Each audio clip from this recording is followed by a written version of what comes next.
Hello everyone, good morning sa inyong lahat and welcome sa ating YouTube channel, Bagong Pilipinas, Old Queen TV. So ngayong mga idol, kung ikaw ay baguhan pa lang sa aking YouTube channel, kayo po ay aking anyayahan manood, mag-subscribe, paki-like at pakipindot ang notification bell para lagi tayong updated mga idol sa ating mga gagawing video tungkol sa mga lumang barya nung sinaunang panahon. Mga idol, ang ating pag-uusapan, itong barya na to, 1975 Juan Carlos Rey de España, no? Yan po ang pag-uusapan natin ngayon mga idol, kung ito yung barya na to ay mayroon na bang halaga sa online ngayon o sa market mga idol. So mga idol, bago tayo mapunta doon sa kanyang price, so nais kong magpapasalamat sa lahat ng mga nanonood sa aking YouTube channel at sa lahat ng mga nag-subscribe, nag-like.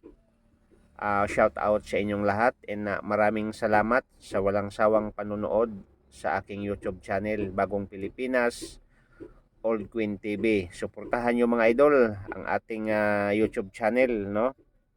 Okay, ang ating topic mga idol tungkol sa isang pambihirang queens, no?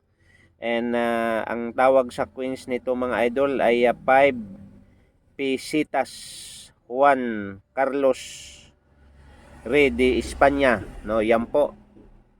1 Pisitas mga idol ang queens na ito. Yun po ang tawag, no? And ang pag-uusapan natin mga idol, kung itong queens na to ay mataas na ba ang kanyang value sa market ngayon. Kaya nga mga idol, baka mayroon kang ganitong uri ng barya, no? So i-search mo mga idol sa online at itabi mo, baka mayroon kang ganitong uri ng barya mga idol. Dahil itong barya na to ay mataas na po ang kanyang value ngayon sa mga collectors, no? And ang barya to mga idol ay issue galing sa Espanya, no? Ang year po niya is 1975, 76 hanggang 80s, no? Ginagamit po itong coins na itong mga idol, no? Pero sa ngayon ay nawawala na to mga idol sa kanilang circulation, no? Ang value po niya mga idol ay 5 pisitas. So tandaan po ninyo, 5 pisitas po ang kanyang value, no?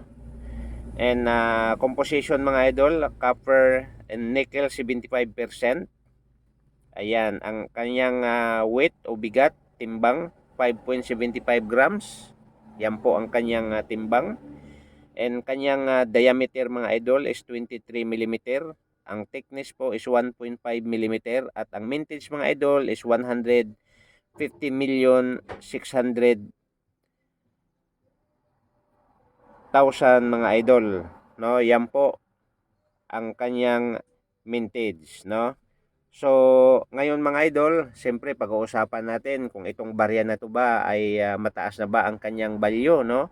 So mga idol, sa ibang bansa, no, sa mga collectors o sa mga buwibili, ito po ay pinagbibinta o may buwibili ng $490 at mayroong buwibili ng $149 at mayroong buwibili mga idol ng $73.